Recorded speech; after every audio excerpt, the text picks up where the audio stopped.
Boa tarde a todos. Isso aqui é uma oportunidade de poder conversar, refletir com vocês sobre o nosso tempo e os desafios da nossa geração. Eu queria falar um pouquinho sobre esse projeto, mas antes, por que fazê-lo, né? Hoje, a crise, nós vivemos um mundo em crise, a crise faz parte, né, do nosso dia a dia. Mas é interessante olhar a crise sempre por outros olhares, e eu queria olhar pelo olhar dos chineses, né? E os chineses grafam, né, fazem a grafia da crise com dois ideogramas, né? O primeiro e este é o segundo. O primeiro quer dizer perigo, né? E o segundo quer dizer oportunidade. Sempre que nós olhamos a crise, sempre que nós olhamos o mundo em mutação, sempre que nós olhamos a quebra de paradigma, ou a necessidade de quebrar os modelos, nós temos de um lado o perigo e de outro lado a oportunidade.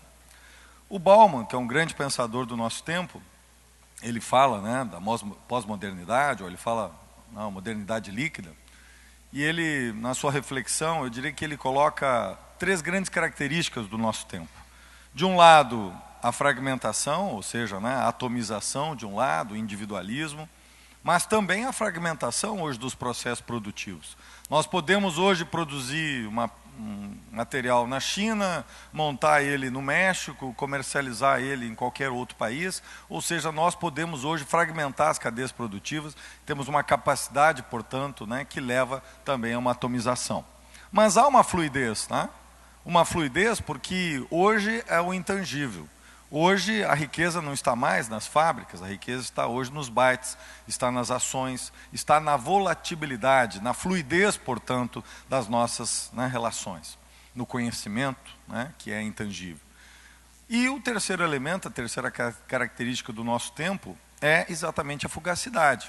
Nós temos hoje um elemento de instantaneidade, né, nós temos hoje uma espécie de presentificação, né, nós não temos mais o futuro, nós não temos mais o passado, nós temos uma espécie de presente eterno.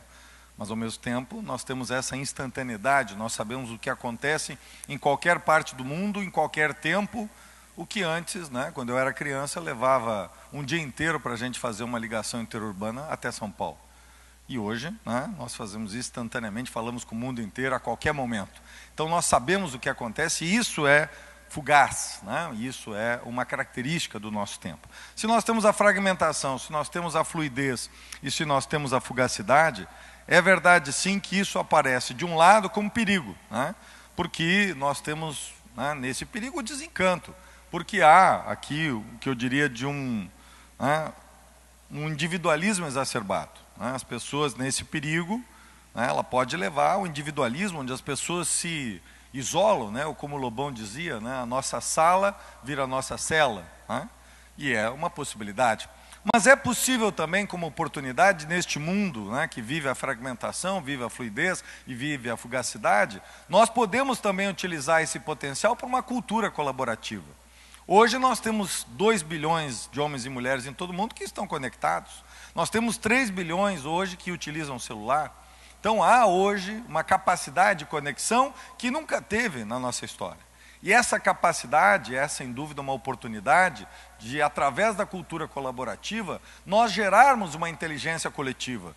Uma inteligência superior, porque ela é superior à inteligência individual ou à inteligência de cada um. Se nós vemos já as experiências, né, que hoje existem de cultura colaborativa, nós vamos ver que é possível sim hoje realizar uma grande enciclopédia, não mais apenas com a inteligência de alguns, mas com a inteligência de milhões.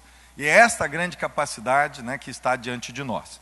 Se nós temos de um lado o desencanto e nós temos de um outro lado esta oportunidade, que é a cultura colaborativa, o perigo e a oportunidade lado a lado, é muito importante ver que as pessoas hoje estão desencantadas, né?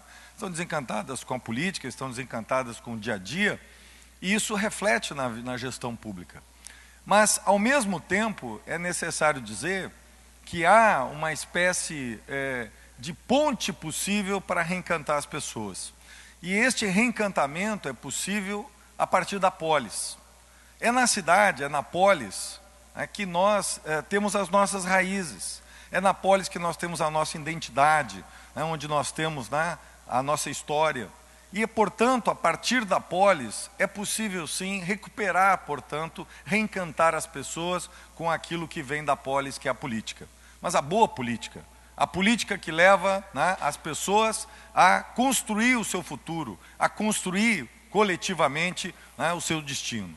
E isso é importante, isso é talvez o desafio da nossa geração, porque diante desse encanto leva o individualismo, e esse individualismo leva a um afastamento, e o afastamento leva as pessoas, muitas vezes, né, a afastar-se, distanciar-se da esfera pública, e a esfera pública sempre será ocupada por alguém. Pode ser por um tecnocrata, pode ser por um ditador de ocasião, ou pode ser por um populista. Portanto, só a cidadania, só homens e mulheres emancipados, livres, com opinião, é que fazem, de fato, né, a verdadeira política. Para isso, né, para gerar essa inteligência coletiva, para quebrar esse desencanto, nós temos procurado aqui, né, criar, não um único modelo, mas um sistema de participação. E através, né, da Prefeitura na Rua, onde nós vamos todos os sábados, fizemos 135 sábados, hoje foi um deles, né, audiência pública, onde tem um contato direto, né, com o cidadão, plenária de serviço, que é o momento que a gente avalia na frente das pessoas como está os serviços públicos, né, cobrado, então é muito importante essa cobrança, né, tá lá num lugar, né, onde tu vai ouvir a crítica. O orçamento participativo, que é, sem dúvida, um processo já consolidado, reconhecido internacionalmente, mas eu entendo que há um contingente de pessoas que não gosta ou não quer participar, né, de uma reunião, que não quer lá votar, que não quer lá discutir, mas que pode sim colaborar, que pode sim agregar, que pode, né, emprestar um pouco dessa inteligência, dessa capacidade para um objetivo comum. E é exatamente pensando nessas pessoas, centenas, milhares de pessoas, nós criamos esse projeto que é o Ágora Virtual. A Ágora vem da Praça dos, né, onde os gregos, na polis, onde os cidadãos, né, das cidades-estados, das cidades gregas, discutiam o futuro da cidade. Ora, nós não podemos hoje colocar todas as pessoas de Porto Alegre numa única praça, ou de Canoas numa única praça, mas nós podemos sim, né, buscar ferramentas que nos permitam interagir, que nos permitam criar, portanto, essa inteligência coletiva a partir de uma cultura colaborativa. E é exatamente o sentido desta Ágora, não a Ágora lá dos gregos, mas essa Ágora virtual, que é, na verdade, uma praça onde nós nos encontramos, onde nós nos reunimos, onde a nossa inteligência coletiva, né, pode sim ser expressa. E é isso que nós queremos, usar, portanto, né, esse cyberespaço e gerar, portanto, essa interação. A estrutura conceitual está baseada exatamente na democracia participativa, né, na Web 2.0, na participação popular colaborativa, na interação social, mas principalmente no elemento que eu coloco aqui de dessacralização da autoridade. A autoridade, nós temos aqui muitas vezes uma estrutura muito cartorial, né, que é parte da nossa história, ela é muitas vezes protegida, né, ela está muitas vezes sacralizada, e nós precisamos dessacralizar a autoridade. E essa dessacralização, ela exige, de um lado, sinceridade radical, porque ela exige essa relação direta, franca, aberta, sem subterfúgios, tá? E nós precisamos ter mecanismos para que essa sinceridade radical ela possa ser expressa, mas que essa autoridade não fique numa redoma de vidro, que não seja, né, através dessa redoma protegida. Bom, a Ágora, né, esse instrumento, nós criamos em maio do ano passado, é uma experiência rica, né? Ela tem várias formas de interação, nós temos votação, nós temos enquetes, nós temos um canal direto, que é o Fale com o Prefeito, que nos permite acessar problemas, ideias, sugestões. As ágoras temáticas que nós criamos são várias ágoras, que depois eu vou mostrar, que tratam temas específicos e permitem diálogos e debates, né, que são fundamentais para constituir políticas públicas. Também nós acoplamos dentro da Ágora o orçamento participativo digital, onde nós votamos a obra da cidade. Nós tivemos, né, a participação de mais de 2.000 pessoas no ano passado, onde votaram a obra da cidade através da Ágora. Nós tivemos 5 obras, né, e a obra da cidade foi votada através da Ágora. E a Ágora Central, onde nós temos uma espécie de um chat, uma audiência virtual, onde nós, né, todos participam, secretários, né, e também o prefeito e a vice-prefeita. Esta votação, né, aqui é um exemplo, né, que nós temos de votação, isso são vários temas que nós vamos colocando, né. Nós temos as enquetes também, né, onde já participaram mais de 1.000 pessoas dessas enquetes, já responderam, vários temas que nós colocamos, às vezes questões de políticas públicas ou de futuro da cidade, que nós queremos ouvir a opinião das pessoas. Também o Fale com o Prefeito, que é esse mecanismo, né, que está aqui, são várias intervenções, opiniões, isso, né, nós procuramos sempre respeitar, é livre, as pessoas vão, colocam, né, e a partir disso também a gente procura orientar, né, as ações do dia a dia.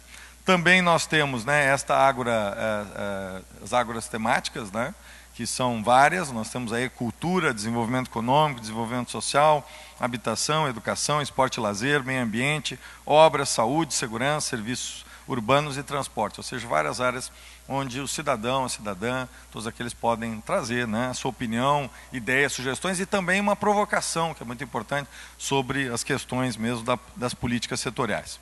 Temos também a Ágora Central, essa Ágora, né, é uma espécie de um chat, nós já tivemos aqui 145 audiências virtuais até agora, eu já fiz 30 dessas audiências, só nas audiências que eu realizei foram 3.445 interações, então pessoas que levantaram questões que nós procuramos elucidar, e mesmo sugestões, né, que vieram, e também toda a nossa equipe. Eu acho que é importante que todos os gestores passem por isso, discutam, né, e ali é ao vivo, né, a gente tem que ter capacidade de resposta, e se não tem a resposta, também saber dizer, né, que não é do seu conhecimento, isso que eu entendo que é sinceridade radical, né, isso é muito importante. Então aqui é só para mostrar um pouquinho, né, como funciona.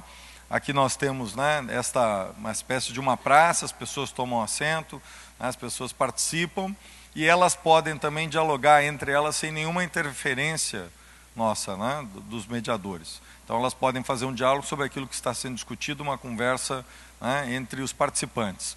E não há, portanto, nenhuma restrição nas falas, né, todas as falas são respondidas na mesma ordem de que elas são apresentadas ou que elas são formuladas. O que há apenas, às vezes, é o grande número, né, e isso é positivo, das pessoas que vão participando, mas sempre procuramos responder todas as questões.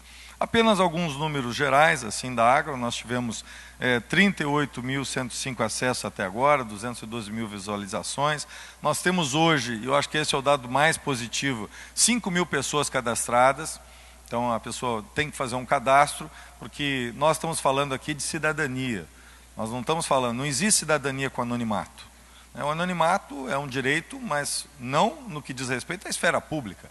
A esfera pública é construída com opiniões, com ideias. E as ideias e opiniões, elas nascem de indivíduos que assumem o seu destino e assumem a sua face e a sua identidade. Por isso, ela exige, né, nesse espaço, né, é possível em outros fóruns da internet, isso, né, faz parte da web, o anonimato. Mas aqui nós queremos homens e mulheres que têm o objetivo de construir uma cidade, que são cidadãos que assumem a sua crítica e assumem também o seu direito de opinião. Apenas alguns dados complementares, né, a origem dos acessos, são 31 países, já 310 municípios, né, 208 cidades, pessoas que visitaram, procuraram conhecer um pouquinho dessa experiência.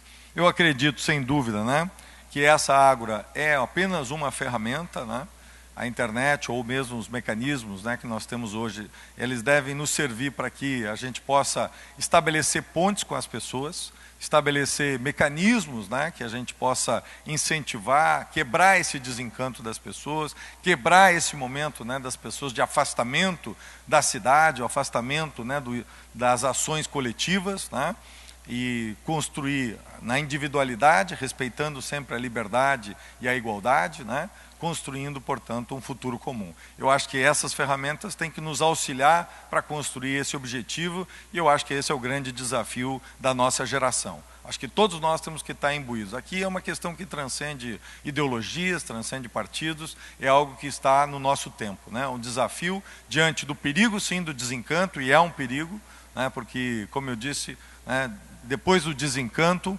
né, nós temos muitas vezes o ceticismo, e depois do ceticismo, muitas vezes a tragédia.